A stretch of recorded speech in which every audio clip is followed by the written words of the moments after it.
Halo teman, ketemu lagi dengan Krida Info.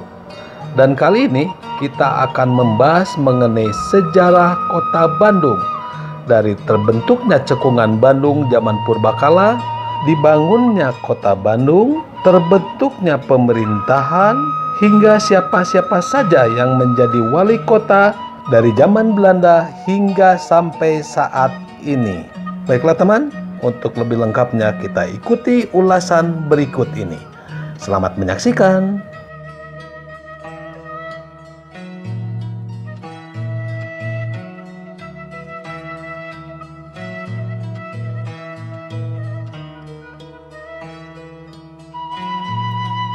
Baik teman, saya akan menceritakan yang pertama adalah mengenai asal mula terbentuknya cekungan Bandung yang terjadi pada saat zaman purbakala. Pada zaman Tersier kala Oligosen atau 27 tahun yang lalu, Pulau Jawa sekarang ini masih merupakan bagian dari Laut Dangkal yang memanjang dari Raja Mandala hingga Pelabuhan Ratu. Bukti mengenai hal ini adalah ditemukannya terumbu karang purbakala di perbukitan kapur kawasan Kars, Citatah, Raja Mandala.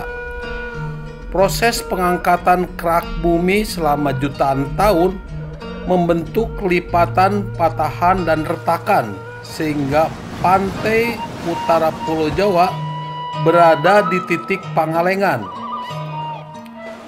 Bukit-bukit kapur yang terangkat itu juga mengalami proses pelarutan dan karsitifikasi sehingga terbentuk saluran-saluran air yang terus membesar menjadi sungai bawah tanah dan gua-gua, antara lain Gua Sanghyang Poek, Gua Bancana, dan Gua Pawon. Sekitar 4 juta tahun yang lalu, kala Pilosen, terjadi aktivitas vulkanik di selatan Cimahi. Di tempat itu muncul beberapa gunung seperti Gunung Lagadar, Gunung Selacau, Gunung Lalakon, Gunung Paseban, Gunung Singa, Gunung Pasir Pancir, dan lain-lain. Lama-kelamaan aktivitas vulkanik bergeser ke arah utara. Pada kala Pleistosen akhir, sekitar 500.000 tahun yang lalu, Gunung Sunda Purba di bagian utara Bandung meletus berkali-kali sehingga mengambrukkan tubuhnya dan membentuk kaldera Sunda yang dipagari jajaran perbukitan di Bandung Utara dan Timur. Bentukan alam inilah yang merupakan cikal bakal wilayah cekungan Bandung sekarang. Pada kala yang sama terjadi patahan Lembang yang memanjang dari arah barat Cisarua Lembang ke timur Gunung Manglayang. Sekitar 125.000 tahun yang lalu terjadi letusan Gunung Tauban Perahu berkali-kali. Material letusannya sebagian mengisi patahan Lembang dan sebagian lagi membendung Sungai Citarum. Citarum Purba di utara Padalarang, sehingga terbentuklah Situ Hyang atau Danau Bandung Purba di cekungan Bandung yang terbentang dari Cicalengka di timur sampai Padalarang di barat, dan dari Bukit Dago di utara sampai Soreang di selatan. Letusan berikutnya terjadi sekitar 55.000 tahun yang lalu. Material letusannya mengalir ke selatan menutupi wilayah yang sangat luas dan memisahkan Danau Purba Bandung menjadi dua bagian, yaitu Danau Bandung Purba Barat dan Danau Bandung Purba Timur. Pada saat Bandung menjadi danau yang sangat besar, air genangannya mulai mengikis tebing di perbukitan sisi barat. Gempa bumi di jalur patahan yang banyak mengiris cekungan Bandung telah memberikan jalan bagi air untuk membobol Danau Bandung Purba.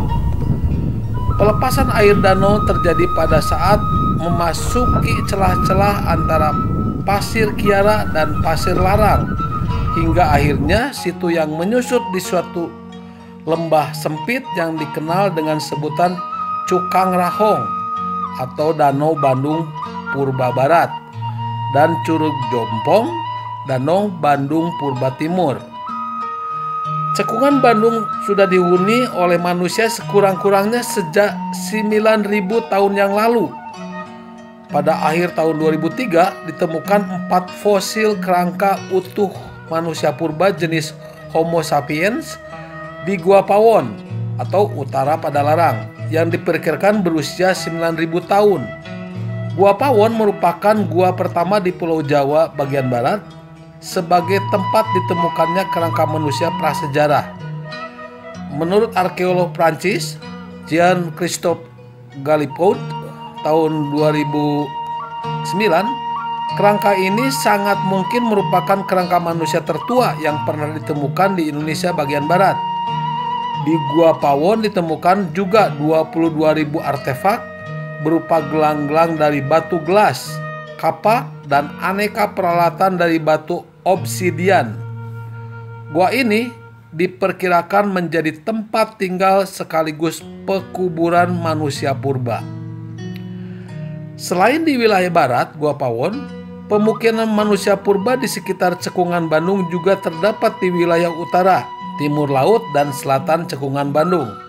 Hal ini dibuktikan dengan penemuan berbagai artefak purba seperti kapak, mata panah, dan mata tombak yang terbuat dari obsidian, mata tombak perunggu, cetakan tanah liat untuk pengecoran, dan pecahan keramik tembikar purba. Artefak-artefak itu ditemukan antara lain di Dago Pakar, Pasir Kiara Janggot, Pasir Panyandaan, Darmaga, Gunung Singa, dan Gunung Sadu.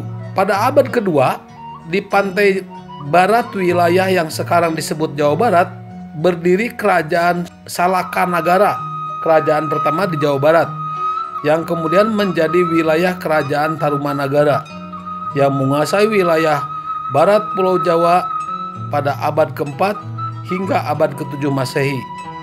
Raja Tarumanagara, Sri Maharaja Purnawarman, berhasil menguasai seluruh wilayah Jawa Barat. Pada tahun 669 Masehi, Sri Maharaja Tarusbawa yang berasal dari kerajaan Sunda Sambawa menggantikan tahta mertuanya yaitu Linggawarman karena pamor Tarumanagara pada zamannya sudah sangat menurun. Tarusbawa ingin mengembalikan keharuman zaman Purnawarman yang berkedudukan di Sundapura, kota Sunda, bekas ibu kota Tarumanagara pada tahun 670 Masehi. Tarusbawa mengganti nama Tarumanagara menjadi Kerajaan Sunda. Reti Kandayun, raja pertama di Kerajaan Galuh yang sebelumnya berada di bawah kekuasaan Tarumanagara, tidak menyetujui penggantian tersebut. Dengan dukungan Kerajaan Kalingga di Jawa Tengah, Reta Kandayun menuntut kepada Tarusbawa supaya wilayah Tarumanagara dipecah dua untuk menghindari perang saudara. Tarusbawa menerima tuntutan Galuh. Pada tahun 670 Masehi, wilayah Tarumanagara dipecah menjadi dua kerajaan, yaitu Kerajaan Sunda dan Kerajaan Galuh, dengan Sungai Citarum sebagai batasnya. Berdasarkan peninggalan sejarah seperti prasasti dan naskah kuno, ibu kota kerajaan Sunda berada di Pakuan, sekarang Bogor. Sedangkan ibu kota kerajaan Galuh adalah Kawali, sekarang Ciamis. Raja Galuh, Prabu Sri Baduga Maharaja atau Prabu Siliwangi tahun 1482 sampai 1521 berhasil menyatukan kembali kerajaan Galuh dan Sunda menjadi kerajaan Sunda Galuh yang beribu kota di Pakuan Pajajaran atau Pajajaran. Lokasinya berada di wilayah Bogor. Pada masa lalu di Asia Tenggara ada kebiasaan menyebut nama kerajaan dengan nama ibu kotanya, sehingga kerajaan Sunda Galuh sering disebut sebagai kerajaan Pajajaran. Pada tahun 1579, kerajaan Pajajaran ditaklukkan oleh Kesultanan Banten di bawah pimpinan Maulana Hasanuddin tahun 1552 sampai 1570. Sejak itu kerajaan Sumedang Larang didirikan oleh Prabu Tajimalela menjadi penerus kerajaan Pajajaran. Ketika itu Sumedang Larang diperintah oleh Prabu Gesan Ulun tahun 1579 sampai 1601. Wilayah kekuasaannya meliputi sebagian besar wilayah bekas kerajaan Pajajaran, seluruh Tatar Sunda kecuali Banten, Cirebon, dan Galuh. Dengan pusat pemerintahan di Kutamaya, suatu tempat yang terletak di sebelah barat kota Sumedang sekarang. Pada waktu itu, wilayah yang sekarang ditempati kota Bandung merupakan wilayah yang disebut Ukur atau Tatar Ukur, yang merupakan bagian dari kerajaan Timbang Anten, suatu kerajaan di bawah kekuasaan kerajaan Sumedang Larang. Kerajaan Sumedang Larang berambisi untuk membangun kembali kejayaan kerajaan Sunda, tetapi kekuatannya melemah setelah berperang dengan Kesultanan Cirebon. Selain ancaman dari Kesultanan Cirebon dari arah timur, posisi Sumedang Larang juga terancam oleh Kesultanan Banten dari arah barat. Di bawah kepemimpinan Sultan Agung tahun 1613 hingga 1645, Kesultanan Mataram mencapai masa-masa keemasan. Pada awal abad ke-17, Mataram sudah menjadi kerajaan yang besar dan kuat di Jawa dan Nusantara pada saat itu. Namun di pantai barat Pulau Jawa terdapat kekuatan yang belum berhasil ditaklukkan Mataram, yaitu Kesultanan Banten. Pada tahun 1619, perusahaan dagang Belanda di Hindia Timur, VOC, yang sebelumnya berkedudukan di Ambon, berhasil merebut Jayakarta di bagian barat Pulau Jawa yang belum ditaklukkan Mataram. Kemudian mengganti namanya menjadi Batavia dan bermarkas di sana. Adanya VOC di Batavia mempersulit Mataram untuk menaklukkan Banten. Sumedang Larang yang pada waktu itu diperintah oleh Raden Surya Diwangsa tahun 1601 sampai 1625 atau yang dijuluki Pangeran Rongga Gempol Kusumadinata atau Rangga Gempol I, anak tiri Gesan Ulun dari Ratu Harisbaya, merasa khawatir terhadap ancaman ekspansi Kesultanan Banten ke arah timur dalam rangka menguasai wilayah bekas Pajajaran. Hal itu mendorong Surya Diwangsa berangkat ke Mataram untuk meminta perlindungan. Pada tahun 1620, Sumedang Larang bergabung dengan Kerajaan Mataram di bawah Sultan Agung. Sultan Agung mengganti nama Sumedang Larang menjadi Priangan yang terdiri dari wilayah Sumedang Larang, Pamanukan, Ciasem, Kawung Sukapura, Ukur atau Bandung, Limbangan, dan Cianjur. Daerah Priangan menjadi Kabupaten Wedana yang diawasi oleh Bupati Wedana atau Kepala Bupati. Dan Pangeran Surya Diwangsa menjadi Bupati Sumedang yang pertama merangkap Bupati Wedana Priangan tahun 1620 sampai 1625. Pada tahun 1624, Sultan Agung memerintahkan Rangga Gempol untuk merebut wilayah Sampang di Madura. Setelah berhasil menaklukkan Sampang, Pangeran Dipati Rangga Gempol Kusumadinata wafat di Mataram. Jabatan Bupati Wedana Priangan diserahkan kepada saudaranya, Rangga Gede, tahun 1625 sampai 1633. Ketika sebagian pasukan Kabupaten Sumedang Larang berangkat ke Sampang, pasukan Kesultanan Banten menyerang Kabupaten Sumedang. Rangga Gede tidak sanggup membendung serangan itu dan melarikan diri. Sultan Agung murka dan menilai bahwa Pangeran Rangga Gede tidak mampu mengendalikan pemerintahan.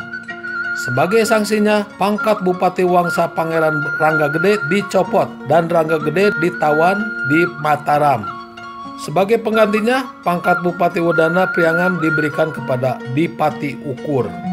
Sejak penahanan terhadap Dipati Rangga Gede, Bupati Wedana yang mengawasi daerah Priangan adalah Dipati Ukur tahun 1625 sampai 1629 yang berasal dari Tatar Ukur. VOC pada tahun 1629 sudah mencatat nama Sumedang dan Ukur sebagai bagian dari daerah Priangan dan tahun 1640 menyebut Dipati Ukur sebagai Nangodj Bandung dan kemudian Wes Ujug Berweng.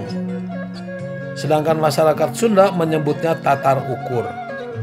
Pada tahun 1628, Sultan Agung memerintahkan agar Dipati Ukur bersama-sama dengan pasukan Mataram menyerang VOC di Batavia. Kurangnya kerjasama menyebabkan serangan itu mengalami kegagalan. Dalam serangan kedua, 1629, Dipati Ukur menolak ikut serta. Kegagalan serangan pertama ditambah keengganan Dipati Ukur turut serta dalam serangan kedua membuat Mataram menilai tindakan tersebut patut diberi hukuman. Dipati Ukur dipanggil ke Mataram, namun dia tidak memenuhi panggilan tersebut. Bersama pasukannya, dia tetap tinggal di ibu kota Ukur yang terletak di Gunung Lumbung, sekarang Kecamatan Cililin, Kabupaten Bandung. Sambil mengantisipasi kedatangan pasukan Mataram, tindakan ini dianggap Mataram sebagai pemberontakan yang harus ditumpas. Setelah terjadi beberapa kali pertempuran, pada tahun 1632 Dipati Ukur tertangkap di Gunung Lumbung dan akhirnya dihukum pancung di Mataram. Pada saat Sumedang dipimpin oleh putra Rangga Gede yang bernama Raden Bagusweru atau sering disebut juga Pangeran Dipati Rangga Gempol II tahun 1633 sampai 1656, Mataram mengadakan reorganisasi untuk menata kembali wilayah Priangan. Hal ini tertuang dalam Serat Piagem, surat keputusan Sultan Agung pada tanggal 16 Muharram Atub Ailib bertepatan dengan tanggal 20 April 1641 yang berisi pembentukan 3 kabupaten baru berikut pengangkatan bupatinya. Dengan demikian, di bekas Kerajaan Sumedang Larang terdapat 4 kabupaten termasuk bupatinya, yaitu Sumedang atau Rangga Gempol II, Sukapura atau Tumenggung Wiradadaha, kemudian Bandung Wira Angun-Angun, dan Parakan Muncang Tumenggung Tanubaya. Berdasarkan keputusan tersebut, tanggal 20 April diperingati sebagai Hari Jadi Kabupaten Bandung. Rangga Gempol merasa kecewa atas kebijakan Sultan Agung tersebut, sebab wilayah kekuasaan Sumedang menjadi berkurang. Kekecewaan ini makin bertambah ketika Sultan Agung digantikan oleh putranya, Sunan Amangkurat atau Amangkurat I. Amangkurat I mengeluarkan 2 kebijakan penting terkait wilayah Priangan. Pertama, jabatan Bupati Wedana dihapuskan. Kedua, wilayah Mataram Barat dibagi menjadi 8 ajeg setara dengan kabupaten. Dengan begitu, kedudukan Bupati Sumedang menjadi setara dengan bupati-bupati lain. Dan wilayah kekuasaan Sumedang menjadi lebih kecil lagi. Sebagai protes atas kebijakan tersebut, Rangga Gempol mengundurkan diri sebagai bupati dan sebagai penggantinya ditunjuk putranya, Rangga Gempol III, yang bergelar Pangeran Panembahan pada tahun 1656 sampai 1705. Tumenggung Wira Angun-Angun memerintah di Kabupaten Bandung antara 1641 hingga 1681. Wilayah pemerintahannya meliputi beberapa wilayah antara lain Tatar Ukur, termasuk daerah Timbang Anten, Kahuripan, dan Sagara Herang, dan sebagian Tanah Medang, hingga berakhirnya kekuasaan VOC pada akhir 1779. Kabupaten Bandung beribu kota di Krapyak yang sekarang bernama Citereup, wilayah di dekat Sungai Citarum, di dekat Dayakolot. Selama itu Kabupaten Bandung diperintah secara turun-menurun oleh 6 orang bupati. Setelah Sultan Agung meninggal pada tahun 1645, Mataram berangsur-angsur menjadi lemah. akibat kemelut internal yang berlarut-larut dalam kerajaan dan serangan dari luar. VOC campur tangan dalam kemelut itu, sehingga sedikit demi sedikit wilayah Mataram jatuh ke dalam kekuasaan VOC.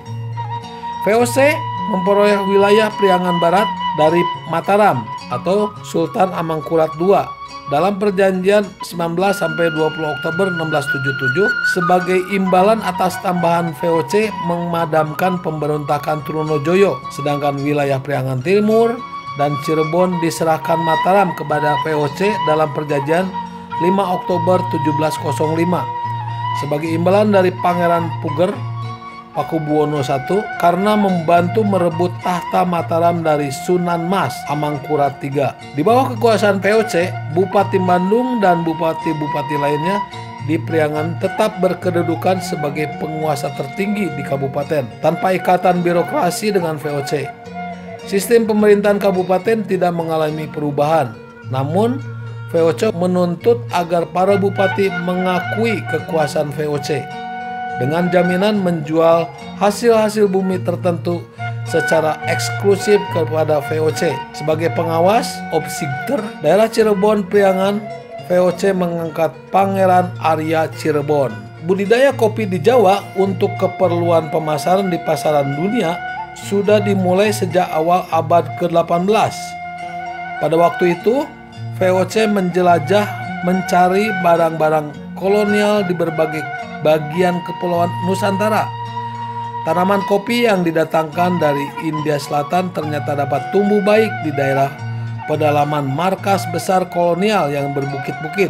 Para pedagang VOC itu mendorong budidaya tanaman asing ini. Pada mulanya mereka memborong hasil panen masyarakat petani, tetapi apa yang awalnya bersifat sebagai transaksi komersial segera berubah menjadi penyetoran kopi secara paksa dengan harga yang jauh di bawah harga pasaran. Tanam paksa kopi di Priangan terjadi pada kurun waktu 1720 hingga 1830.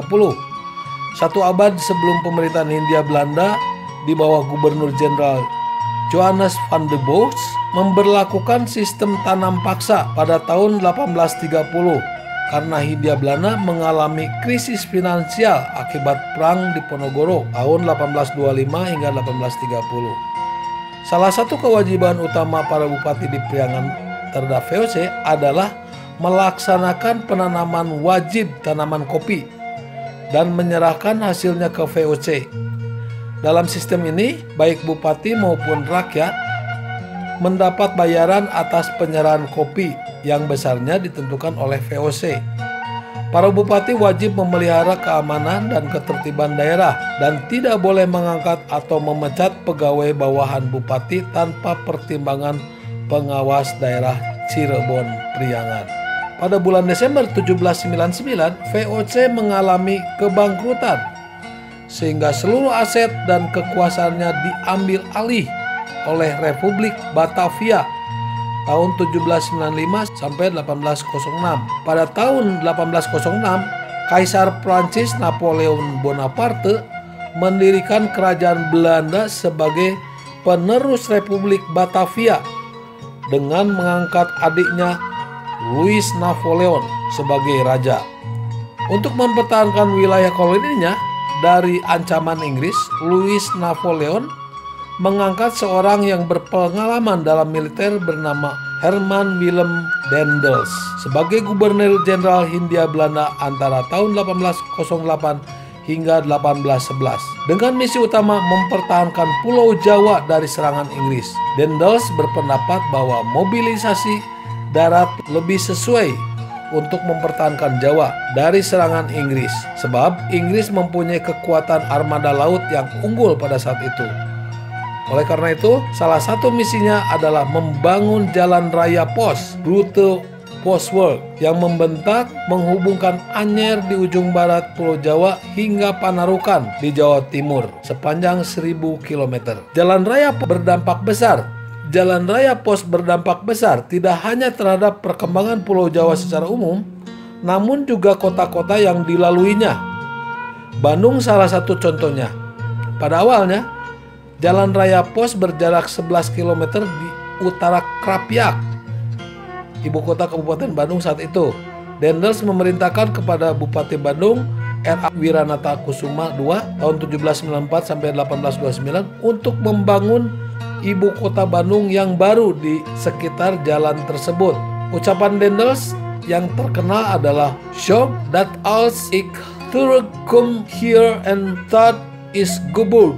Usahakan bila saya datang ke sini, sebuah kota telah dibangun, katanya. Wiranata Kusuma II kemudian memilih sebuah lokasi di dekat sumber mata air yang bernama Sumur Bandung. Dalam bahasa Sunda, Sumur Bandung berarti sumur yang berpasangan atau berhadapan. Kedua sumur tersebut berada di tepi barat Sungai Cek. Satu sumur terletak di Balai Sumur Bandung atau Gedung PLN Distribusi Jawa Barat dan Banten, sedangkan sumur lainnya berada di bawah bangunan bekas kompleks pertokoan Miramar, alun-alun Bandung.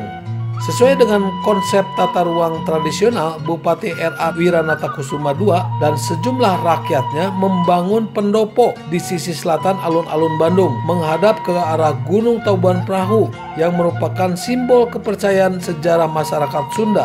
Sedangkan Masjid Agung dibangun di sisi barat alun-alun dan pasar terletak di sisi timur. Dengan sebuah berseluit, pemerintahan Hindia Belanda tanggal 25 September 1810 Kota Bandung dinyatakan sebagai ibu kota Kabupaten Bandung, sehingga tanggal 25 September ditetapkan sebagai hari jadi Kota Bandung. Pada masa pemerintahan Bupati R.A. Wiranata Kusuma IV 1846 hingga 1874 yang dikenal dengan julukan Dalem Bandung, ibu kota Kerisidenan Priangan dipindahkan dari Cianjur ke Bandung. Berdasarkan berseluit nomor 18 tanggal 17 Agustus 1864, rumah residen Priangan yang terletak di Residen W, Jalan Pasar Baru sekarang, dibangun tahun 1867, sedangkan kantor residen Priangan dibangun di sisi timur Hotel Post Road yang kemudian menjadi Hotel Savoy Homan. Pada tanggal 1 April 1906, Gubernur Jenderal J.B. Van Huyst dengan ordonansi tanggal 2 Februari 1906 yang diundangkan pada 1 Maret 1906 menetapkan Kota Bandung ditingkatkan statusnya menjadi pemerintahan kota atau Gemeente. Sejak itulah Kota Bandung resmi lepas dari Kabupaten Bandung, walaupun ibu kota Kabupaten Bandung masih terletak di Kota Bandung. Oke, demikian teman, sejarah mengenai terbentuknya dari zaman purba hingga terbentuknya pemerintahan di Kota Bandung.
Halo teman, berikut ini saya sampaikan siapa-siapa saja yang pernah menjadi wali kota Bandung dari sejak masa penjajahan Belanda hingga saat ini. Baik teman, yang pertama adalah E.A. Maurenbracher. E.A. Maurenbracher yang memimpin pada tahun 1906 hingga 1907. Jadi 1 tahun saja. Kemudian yang berikutnya dilanjutkan oleh R.E. Kirschbaum. R.E. Kirschbaum tahun 1907 sampai 1908. 1 tahun juga. Dilanjutkan oleh J.A. van der Ende J.A. van der Ende tahun 1909 sampai 1910. Jadi 1 tahun 1 tahun. Kemudian dilanjutkan yang keempat adalah J.J. Verwyck. J.J. Verwyck tahun 1910 sampai 1912. Jadi 2 tahun. Dilanjutkan yang kelima wali kotanya adalah C.C.B. van Vlener. C.C.B. van Vlener tahun 1912 hingga 1913. Jadi 1 tahun juga. Baik, kemudian dilanjutkan yang cukup lama yaitu oleh B. van Bieveld. B. van Bieveld tahun 1913 sampai 1920. Jadi 7 tahun. Kemudian dilanjutkan lagi tahun 1920 sampai 1921 oleh Bertus Kops.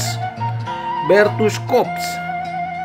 Ya, yang selanjutnya dilanjutkan tahun 21 sampai 1928 oleh Stefan Anne Ritsma.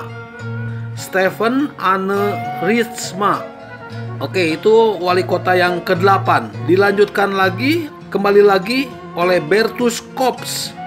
Bertus Kops. Sekarang cukup lama, dari tahun 1928 hingga 1934. Kemudian dilanjutkan oleh J.E.A. van Volkswagen-Hurt. J.E.A. van Volkswagen-Hurt tahun 1934 hingga 1936, 2 tahun. Kemudian dilanjutkan oleh wali kota yang ke-10 oleh J.M. Wesseling. J.M. Wesseling 1936 hingga 1942. Kemudian terjadi invasi Jepang. Namanya adalah N-Betz. N-Betz 1942 hingga 1945.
Baik, kemudian akan saya sampaikan setelah masa proklamasi, masa kemerdekaan, dan masa revolusi. Yang pertama, nampaknya hanya sekedar jabatan sesaat oleh R.A. Atmadinata 1945 sampai 1945, tidak sampai 1 tahun. Kemudian dilanjutkan oleh R. Samsurizal tahun 1945 hingga 1947, 2 tahun. Kemudian dilanjutkan oleh Ukar Bratakusuma 1947 sampai 1949. Dan dilanjutkan oleh wali kota zaman kemerdekaan yang keempat adalah Raden Noh 1949 sampai 1957. Wow, 8 tahun. Kemudian dilanjutkan juga oleh yang menjabat sebagai wali kota yang kelima adalah R. Priyatnakusuma tahun 1957 hingga 1966. Jadi kurang lebih 9 tahun. Kemudian dilanjutkan wali kota yang keenam di masa kemerdekaan adalah Raden Didi Djukardi tahun 1966 hingga 1968. Dilanjutkan lagi oleh wali kota yang ketujuh di zaman masa kemerdekaan, yaitu oleh R. Hidayat Sukarmadijaya 1968 sampai 1971, 3 tahun. Dan kemudian dilanjutkan oleh wali kota yang ke-8 di masa kemerdekaan, yaitu Raden Oce Junjunan tahun 1971 sampai 1976, kurang lebih 5 tahun. Kemudian dilanjutkan lagi oleh wali kota yang ke-9 di masa kemerdekaan, yaitu oleh Ucu Junaedi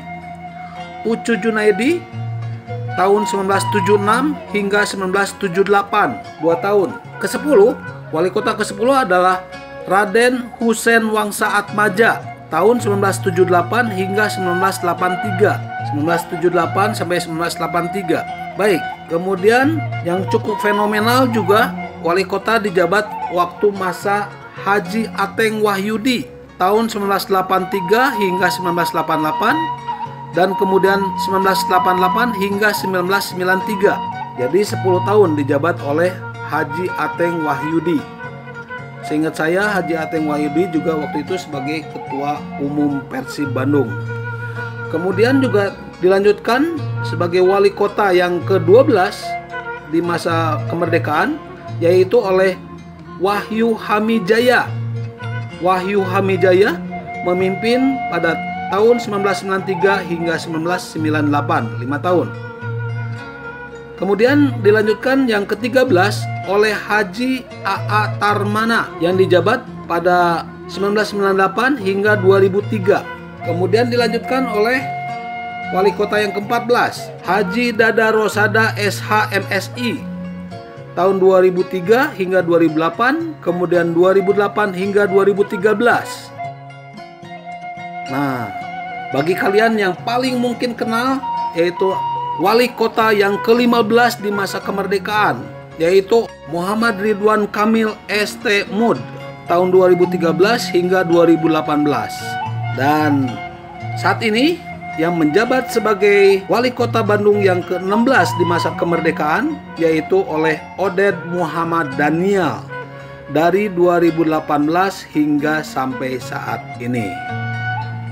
Demikian daftar wali kota dari masa penjajahan kolonial Belanda, kemudian hingga penjajahan Jepang, dan masa kemerdekaan hingga saat ini. Baik itu teman, mudah-mudahan informasinya bermanfaat buat Anda. Terima kasih atas perhatiannya. Wassalamualaikum warahmatullahi wabarakatuh.